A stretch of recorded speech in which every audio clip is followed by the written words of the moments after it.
Patrick Séchetto part relever ses filets 2 à 3 fois par semaine. À terre, il est éleveur. Sur l'eau, il est pêcheur professionnel. Alors toujours la surprise, savoir est-ce qu'il y aura un poisson dans un filet en le levant, c'est ça aussi. Ses licences lui permettent de prélever des poissons sur 20 km de rivière.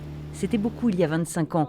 Aujourd'hui, il n'est pas rare de remonter plusieurs filets vides. Comme vous pouvez le constater, peu de poissons. On a une eau à 10 degrés, qui est quand même pas très importante, même. On n'est quand même pas au mois de janvier ni au mois de février. La pêche dans l'estuaire de la Gironde des migrateurs, l'appétit d'ogre des silures, ont eu raison d'une activité assez florissante au siècle dernier. Je pêche depuis les années 90, donc ça va faire 30 ans. Et là, je m'aperçois que les années qu'on vient de passer, et surtout cette année, c'est très compliqué. Monte un peu, papa. Avec son père à la manœuvre, Patrick approche enfin d'une prise. Voilà, un barbeau, bien vigoureux. Premier poisson.